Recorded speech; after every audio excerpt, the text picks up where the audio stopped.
polarity work, as well as the concept of Wu, okay? And Wu is grace. And I think it's really, really fascinating because I took some notes last night. It was a lecture by a certain guru. I'm not going to mention his name. If you're in the ADAPS program, I'll let you know about him and his work. However, for right now, just listen, absorb the information. Maybe this can be very applicable to your own relationships and your own social dynamics issues, okay, that you might come across. So let's first talk about the concept of the Wu, okay, and the idea of grace. So we understand, let's start with the base of Hinduism first, okay? And then we're gonna slowly delve into it. So I wrote down this quote by Ramana Maharshi that I think is very, very powerful. Remember yesterday, I always stack these videos. So yesterday's video was called Big-Headed. What if it was filled with greatness, right? That was the title of yesterday's video. Now, let's stack on top of that with this quote. Ramana says, you must have an ego as vast as the universe, okay? So if you are selfish, you're selfish for the universe. Think about it, okay? Very powerful concept there, okay? Which is challenging the ideas of ego to begin with. So he says, you must have an ego as vast as the universe, okay? Very powerful. So let's go through these notes first, and then we're going to delve into this book by Elliot Saxby. He taught this thing called Kundalini Bodywork, okay? So basically, I took his program and his courses, and this was one of the books that I had a reference to. It's called Masculine and Feminine Polarity Work, okay? It's a very powerful way to navigate the kind of spiritual evolution alongside the polarity work, right? So a very key component there. So let's go through these notes. I just wrote these down yesterday. I think this is really powerful. Some of these concepts are also my ideas from a lecture that I heard yesterday, as well as some concepts that, you know, are refined a lot. So the central concept in India is anugraha. Okay, anugraha is another way of saying grace. And grace is a descent of divine energy, right?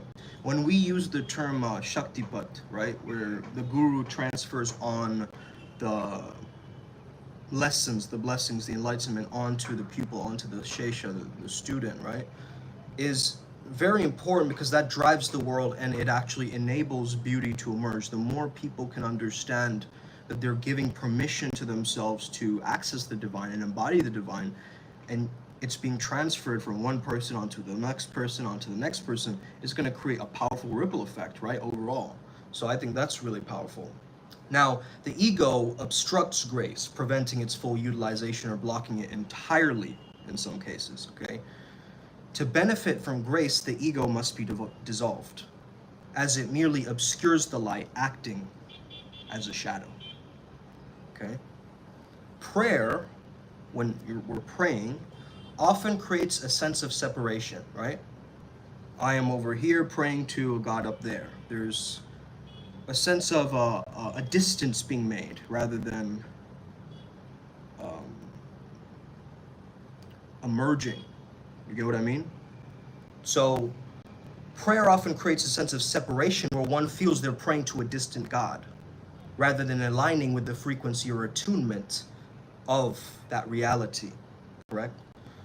So, in truth, there is no duality. It's all emptiness, a dream within the mind of Shiva. So you are that Shiva consciousness, that's your true nature. And it's through Shiva's grace that the realizations start to occur. However, the character within the dream cannot awaken on its own.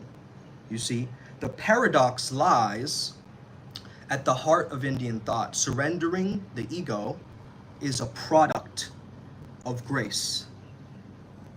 Okay? Now let's talk a little bit about Wu, or effortless effort, or effortless action as they called it. And originally this was emphasized by Confucius, okay? And then Lao Tzu came along and said, no, you got Wu all wrong, bro. That's not the way it is. It's actually more so flowing like this. It's not governance and structure and dogma and all these things. It's actually the fluidity of life, right? And so we had these two heads clashing, right? So essentially, they said that effortlessness follows a significant amount of sustained effort, right? I mean, even Einstein's quote says it's like 1% inspiration, 99% perspiration, right? You guys remember that? Even Einstein said that. So he had to put through lots and lots of repeated effort before he got to his ease, his effortlessness, right? Like nowadays, I can just get on a live video and speak like this. I couldn't do that from day one, right? I had to plan out the video, think of all sorts of things to say, take a whole leap of bullet points and try to, overemphasize certain points, but just now I'm just speaking from the heart, speaking from the spirit, right? And it's much more natural. It feels much more easy because I've done it so many times, right? It's in the background. So that's why it's so key. This is also why we admire greatness, right? Because every great mind acknowledges that the true source of their brilliance is actually not their own, okay? It's actually the divine. The source of their brilliance, it's like God gets the glory. You guys get that? So something within us resists making the effort, which I think is the struggle phase of the flow cycle. If you've ever seen the flow cycle, it starts off with struggle, then you tap into letting go, then you're in the zone, and finally you have to rest in order for you to struggle again, right? So this is the biological cycle that we can't deny. It's always happening, okay? 24/7 it's happening. So we got to acknowledge where we're at in the cycle in order for us to tap in and stay in momentum. You guys get what I mean? So something that is in a more so there's Rajasic, Tamasic, and Sattvic, right? This is primary Ayurveda, just giving you a basic. Tamasic is very slow, so it's a rest potential. Rajasic is action oriented. It's more doing, going for it, right? So think of it like we can split it up like masculine, feminine energy, right? Like the yin yang in Taoism, right? Same understanding. Shiva Shakti, same understanding, right? So it's from this polarity that we actually kickstart this thing, okay? Now, there is also spontaneous flow from your heart chakra that's driven by divine love, divine beauty, right? And to reside in this flow, you must dissolve the ego rooted in your lower chakras. So there's an ego in your navel chakra, there's an ego in your sacral chakra, there's an ego in your root chakra. You have to clear that gunk, that residue that's giving you a certain storyline that's keeping you stuck, right? And again, the society, the environments that we're in sometimes want to suppress us down so we can only be in the bottom 3 chakras, not in our heart, not reside up and be spiritual masters, right? They don't want us to do that. So that's, first of all, got to be acknowledged. And it's oftentimes tied to your desires and your fears, right? The things you're craving and the things you're afraid of, okay? So the fear in the root and the craving in the sacral, okay? So this is the soul's battle, okay? This is the spiritual warfare that's happening internally. So the Tao, God, Brahman, source consciousness represents the purity or the perfection of effortlessness. Okay, think of it like this, and this is how you're going to really transmute this understanding of Wu and the polarity work together. Because once we've gained some scars, we've lost access to this Tao, and it's sort of become defiled in our minds, right? We feel like, okay, yeah, we have this idea of the substrate reality, but it's not pure to us because we have all these filters and, layering. We do a lot of layering and just going through this noise, right? Now, I took some, let me just go through some of these notes. I find this fascinating because, this is really going to reveal a lot, guys, okay? Just follow along. Creativity is built on the transcendence of victimhood. Haven't I said this before, guys? That creativity is the antidote to victimhood. By understanding victimhood and anxiousness in the immature feminine, the mature feminine has access to more empathy, freedom, trust, and creativity. Another way to say that is we suffer for our passions. And if you guys look up the word etymology of the word passion, it comes from patir, which means to suffer, okay, pain. So the word passion, compassion, means to suffer together with others, as we learned from Agnios, right? So very, very powerful stuff as we just reflect on that, okay? Creativity is from the transcendence of victimhood, okay? Very powerful concept. Let's see here. So I wrote, I found this very fascinating, guys, working with our inner critic. So here it says there's something called a divine, so there's a divine masculine, divine feminine, of course, but then there's also a double masculine, double feminine. What happens? Tell me if this is true or not. Give me a like on this video, okay? You might feel that this is very true. You might have noticed that when you and a partner both end up in your masculine, you try to both lead at the same time. You're trying to control the situation both in a domineering way, right? This is where arguments often happen, okay? Rarely do arguments happen when two people are in their healthy mature. It's the immature and the masculine is normally arguing and the feminine is manipulating or playing the victim. And causes this argument trap. But as you evolve as a couple, if you're in a traditional relationship with stereotypical, gender roles, you might find when a predominantly masculine man who's feeling very safe starts to open up, he acts from his feminine, talking in a more creative way, an open way, where the point is less defined, but his creativity and inspiration is exciting, right? So the woman in this example has two choices, right? She can be very passive or move into her feminine, mature feminine nature and try to express the lesson that she feels that she needs to learn so that her man can move into his mature masculine. That's what she's hoping, at least, okay?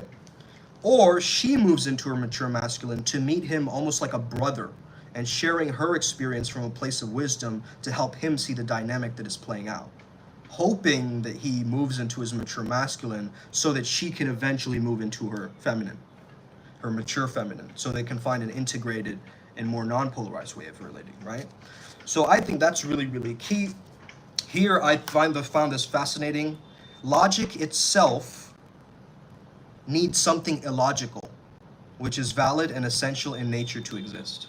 This is why we have two brain hemispheres, right? One is our more logical side, one is our more creative, emotional side, right? We understand, and also one of the best places to explore this alignment of, living truths, multiple truths simultaneously without mental conflict, we have something called alignment. And one of the best places to explore this alignment is through our sexuality, right? Our authentic expression of these energies. So really, really key. The immature fights the immature, right? So the world needs to demonstrate and live from mature principles in positions of power. That's what we need right now more than ever, okay? Everywhere the immature masculine is looking for differences to create a polarity that reaffirms its own separation. So to stop racism, to stop religious wars, to stop terrorism and stoning of women and street violence, the degradation of neighborhoods, right? The answer is always the same. The individuals involved need the mature feminine to bring them into their mature masculine, and they need mature masculine and feminine structures that govern and support them in any such transitions. But people don't understand this. Even at high levels of government, they don't understand polarity work, okay? They're just working with the positions of power with this kind of, we already have like a kind of a very capitalistic male based society, right? So we're just going off of that framework, not even understanding the laws of polarity way deeper, right? The more you are, the more you are. The more feminine you want to be, the more masculine you need to be. The more masculine you want to be, the more feminine you need to be. That is because if we want to be more in our mature feminine, we need to develop our mature masculine because they support each other and it gives each other freedom and space, okay? So if we have a weak masculine with weak boundary issues, our feminine can't feel safe, nor can she take space or express herself. Now we're having an internal conflict with each other. Our animus and anima, right, are playing tug of war, trying to arm wrestle, where that's not necessary, But it's only through healing the stuff that it starts to really pan out well, It's really helpful when you can view our relationships as their own conscious entities because this allows us to detach more easily. Nothing where we previously would have manipulated the other to get our needs met. Instead, we can see the relationship meets our needs and where we meet the need and where we need to meet our needs elsewhere. Okay? Awesome. Did I take down some other points? I think I did. Hold on. The feminine wants to stay in her feminine. She likes, loves, and enjoys her Shakti nature. But she also wants to sublimate the man's energy, his power. In one hand, she wants to metaphorically kill him. taking his power and ridding the world of weakness, to take the sun from his eyes and give him a son or a daughter, daughter in brackets moon. Great sexual excitement comes from these unconscious primordial survival beliefs and programs. And in the other hand, she wants him to be a source of unlimited power and love. One which she can always draw from, like an unlimited supply. The sun that shines on the moon and reflects life. Isn't that the divine masculine? Okay?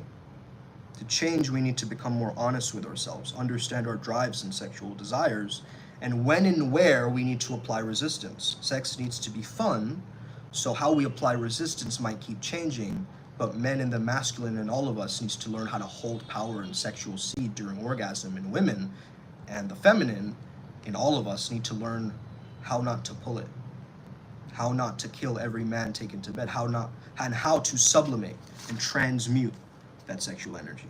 Okay? Powerful. Okay? Next level stuff, guys. That's what I'm sharing. De-armoring is so important. I want to speak about de-armoring a bit.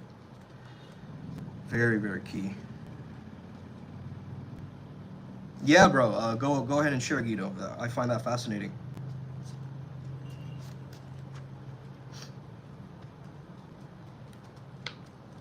Let's be open to discussion and like hearing people out, because we might have great ideas, you know? But we just haven't been given a space to express it. De-armoring. Okay, as you write that up, brother, I'm gonna start with this, okay? We have a lot of bodies. Our physical body is the highest density of light. This is why we appear solid when we're really vibrating light, reflecting molecules, right? So we can use our etheric field, or AKA our electromagnetic field, to bring chi, prana, orgone, life force, vril, whatever, into our bodies.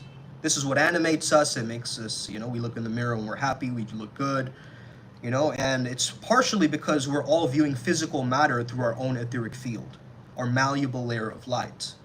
So the more alignment we have between our physical, mental, and emotional bodies, the more power we have to work with light to change our physical realities. So this is one of the keys to manifestation, is the essence of healing is to work with light.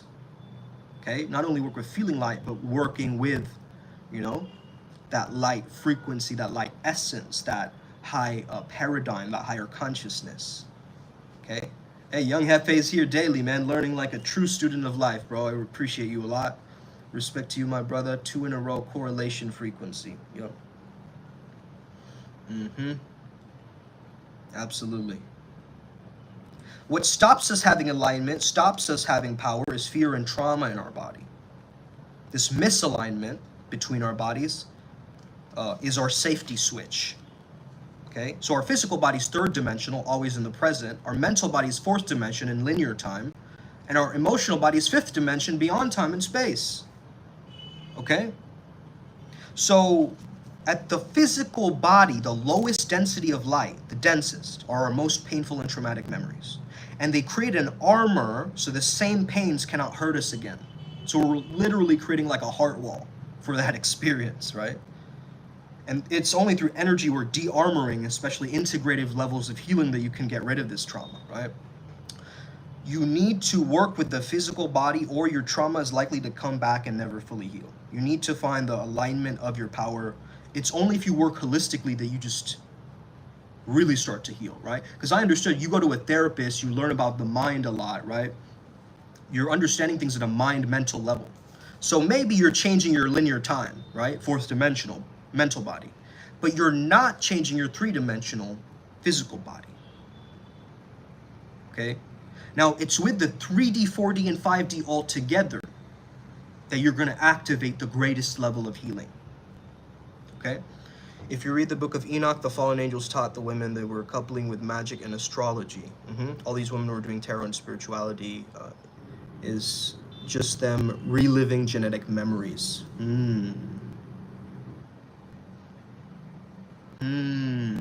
Interesting, man.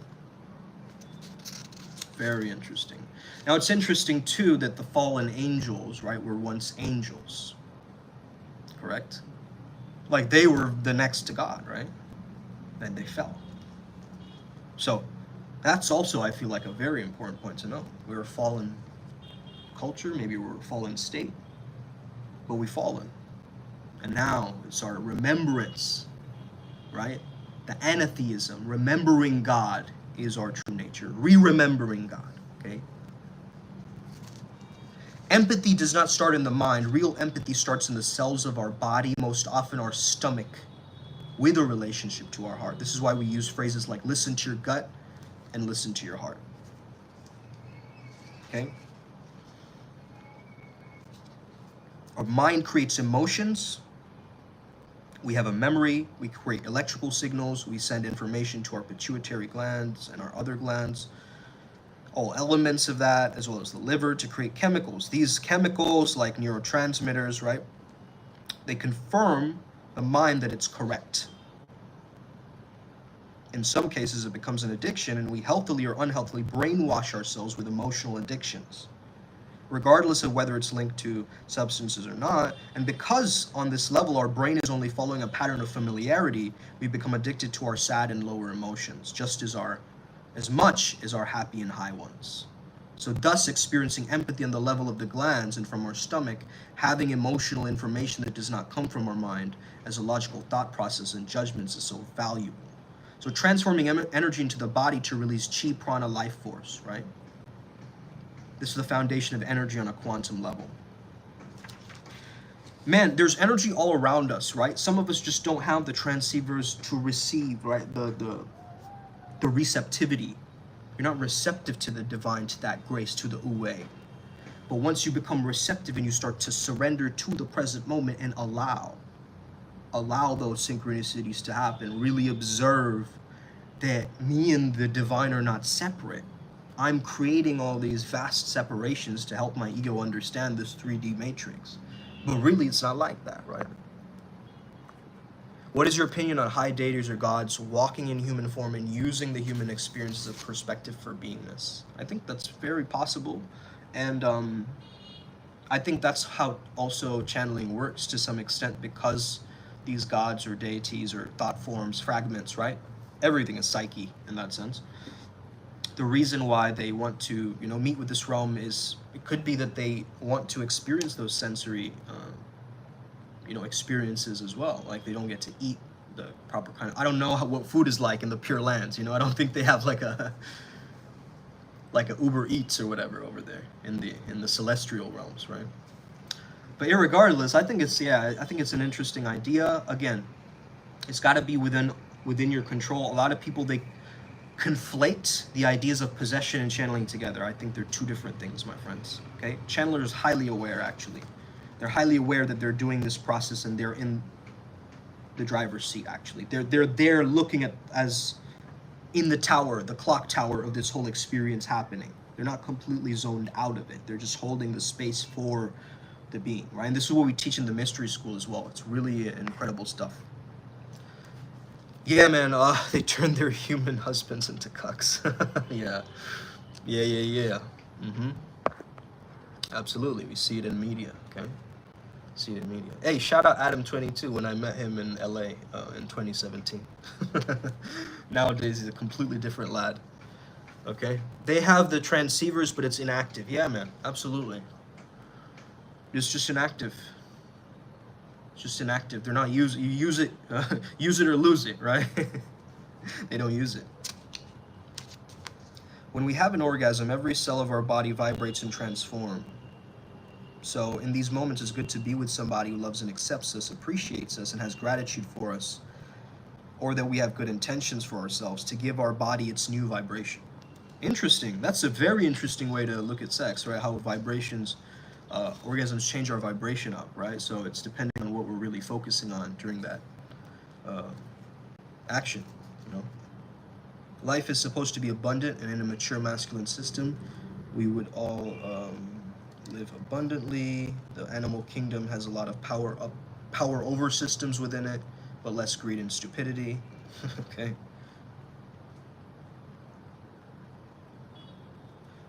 Both of the below statements have truth in them, although they conflict each other. The amount of pleasure we experience equates to the pain we have experienced. Pain attracts pain. Pleasure attracts pleasure. Law of polarity, law of attraction. Okay? So working with natural polarity often means balancing such conflicting truths.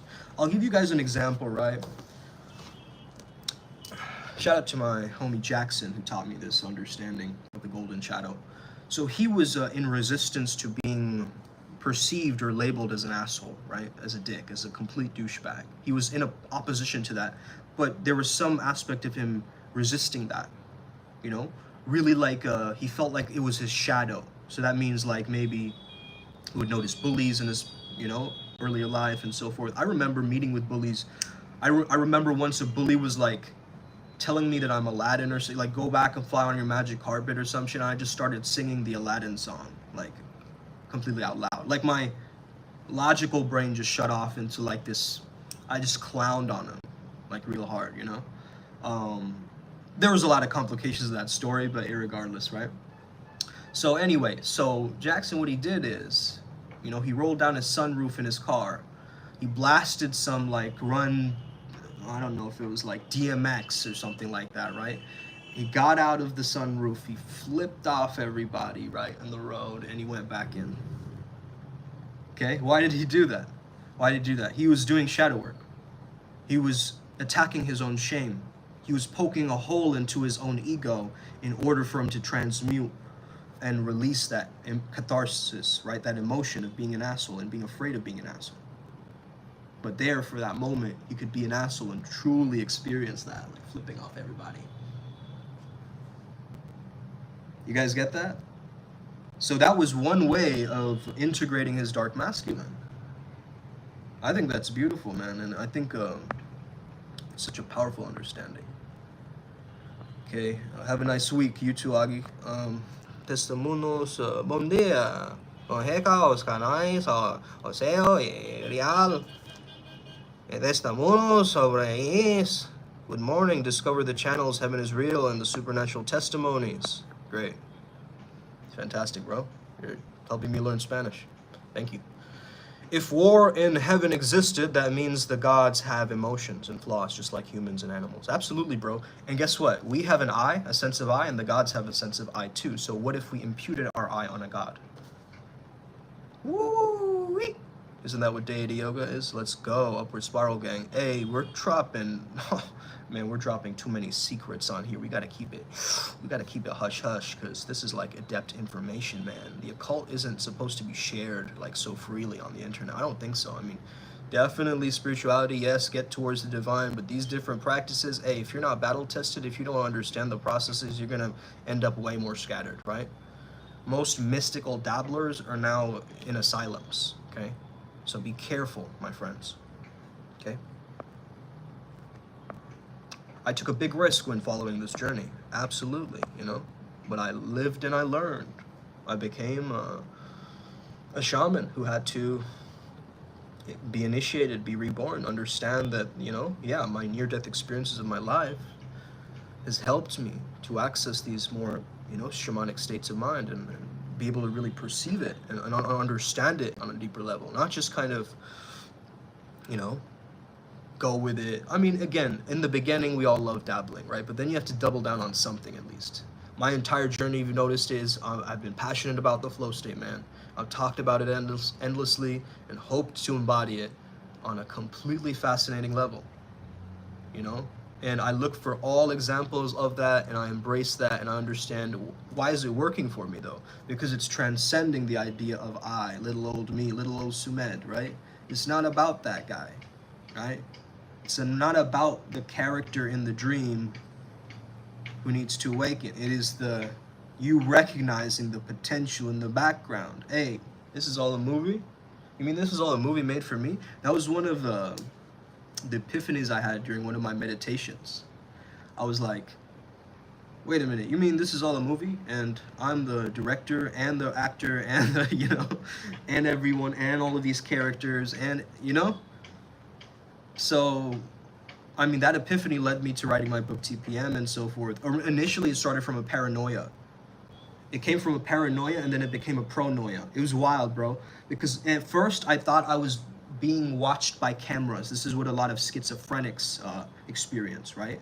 Like, who's watching me? Who's looking at me? Who's right? And it creates this fear, this paranoia feeling. So initially this paranoia hit me, but then I took that paranoia and flipped it. What if the universe is on my squad? And that's when I first learned how to use cognitive behavior reframing properly, right, in that moment. I'd heard about it, I kind of understood the technique, but then in that moment, I really worked with that energy of, if I'm being watched, this is gonna be the greatest show on earth. Okay? That's it. You know, who am I? Okay, is this entertaining for you guys, or am I entertaining the entire cosmos with this speech? You guys get that? It changes the paradigm, and it's what I said in the beginning of this live, bro. I don't know if you missed it, Young Hefe. I just have to repeat this for you. You must have an ego as vast as the universe, said Ramana. Whew. Yup. Tapped in. Tapped in. Both my spiritual and my physical name has a 333 correlation within it. Dang. Learning this prophecy within my spiritual code brought me and all of us here today in an accelerated moment of joy. Jubilance, right? Jubilant June. Joy codes are coming and streaming in, bro. You know that random deaf rapper or whatever? Like, I feel like that guy's just in joy. Like, it doesn't even matter what he's saying, right? But that's, I understand, like, there's a thing about mumble rap and so forth, but just listen to the frequency of how he's like, you know? Right? It's just funny, it just livens your mood, right? Because the more abstract something is, in the emotional tone scale of Scientology, it actually makes you raise in vibration, like, as I've understood that model, right? So if you've, like, imagine, like, a giant elephant on roller skates and him with, like, a cape, and like make it even more ridiculous, like with a clown nose, you know, looking like an Anunnaki with like a Navi paint on, like the movie Avatar, and skateboarding at the same time as he's on roller skates on top of the skateboard, right? You think of that and you go, what, bro? What are you doing? What are you saying? But it raises your vibe. That abstraction, this is why as children we love these colorful comic books and cartoons. Now, adults say that they rot our brain, but really what we're doing is we're spiking the brain with all this information, right? This data. And as a child, we don't really pay attention to that data, just because kind of stored in, right? We're like, oh, that's fun, right? And we embrace it. But as adults, then we gain the gift of discernment, saying, no, this is actually bad, and this is morally wrong, and this is, you know, we start to form those imprints as we grow older. So it's important to catch those moments, man. 4 a.m. in Texas. Awesome. Howdy. I found a huge tool and use for shadow work, and it's having a Socratic debate session with yourself, especially when you smoke ganj. Challenging old thoughts DNA with golden thoughts DNA. Old thoughts with golden thoughts. Absolutely. After a while, you know, the idea is when you look in the mirror, right? And you add imprints of yourself on top of that thing that you're seeing. So you're seeing a reflection of your face, right? Now I want you to put words around your face and see if they stick to your face. Like confidence, number one, golden, right? These golden thoughts that you're talking about, right? So this is, looking in the mirror and doing that is also a DNA activation. Because the thoughts that may be negative also might stick to your face. Okay, broke, loser, okay, cuck, whatever, right? These words that are being planted, you have to override it with the positive labels and inferences that override. Yeah, like a software upgrade, exactly. Software update of the self. And that, you know, you can find the right pivotal pockets of time. Usually full moon is a great time for you to just, you know, create some huge leap in that energy. You can use the power of these pivotal astrological moments and so forth to actually, you know, understand this thing, when to flip the energy. But again, every day I'm changing and transforming, so I can't even say that, right? But I do live in that Christmas mentality of like, yeah, man, my manifestation is coming, okay? Yesterday we went through wealth block and now we have it. We fixed it. With what? Our deity's help, okay? We fixed it using Zengif, who's from Atlantis. He's an Atlantean DJ energy that I tap into. And his energy is very powerful, man. He helps me with technology and social media and stuff like this. It's amazing. It's amazing to have that level of help from, an etheric being like that, because it just saves you time, energy, efforts. I got a lot of shit to do, man. I can't be focused on everything at once. So I gotta set up some things like and bookmark it in the astral, right? Be able to actually use this spiritual technology and make my life smoother, make it easier, more transparent, more effortless. But again, you need to level up in effort to get to that effortlessness, and that's the true way. That's why it's effortless action, right? Because you gotta go through the struggle, let go, struggle, let go, struggle, let go, be in the zone, struggle, let go, be in the zone, struggle, let go, be in the zone, struggle, let go, be in the zone. Keep doing that and resting as you're doing that, and it starts to create more microflow. Now, the more microflow you have, the more macro flow or wild, transcendent experiences you'll have. So if you want wild, mystical experiences to happen in your life, you're gonna have to find ways to tap in to that energy and work with all, 3 timelines at once, bro. You gotta work with the 3D, the 4D, and the 5D at once, I'm telling you, okay? And once you really get this, man, hey, constant progress on a daily basis makes it hard to measure where you were. Only when you come back to the past accomplishments, you see how far we've come. Absolutely, bro. Absolutely. I'm gonna play you something, hold on. It's gonna be funny. Where is it? Yeah. Okay, 1 second. This girl who said, my... What's good? What's good? Shit, in a mask. Hold on. Blah, blah,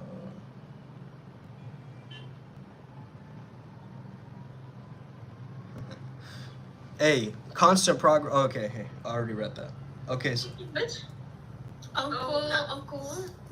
What's Uncle up? Makara. Yeah. What's up? That's You guys what's are- up, Uncle. That's what's up, Uncle. Okay. Yo, it's becoming a thing, okay? It's becoming a meme.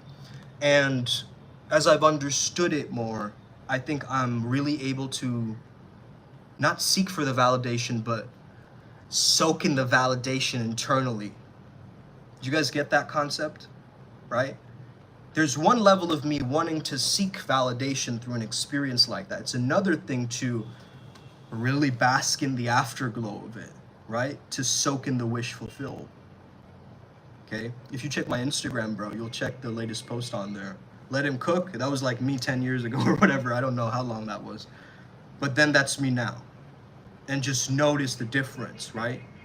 And how I refine the character to be more dominant, to be more masculine, to be more free, to be more effortless, to embody the state of flow, man. It's all been my own creation, including me co-creating with the divine, bro. All praise to the Most High. Absolutely. It's been through the grace, the what was the word? Anugraha, right? The grace of all of it. Like, that understanding of that. I mean, Elliot Holst used to talk about it. I have an interview with Elliot Holst back in 2017, where he used to talk about this concept of tender regressiveness. You remember tender regression, right? The ferocity alongside the compassion. I think that's who we need more of, right? The leaders, the trailblazers that are that divine masculine example. Let's get it today. Upward Spiral Gang, may we never be the same again. Much love. Let's make infinite progress. You already know. Us, I'll see you guys in the astral. Take care of yourselves. Let's jump timelines together. Us.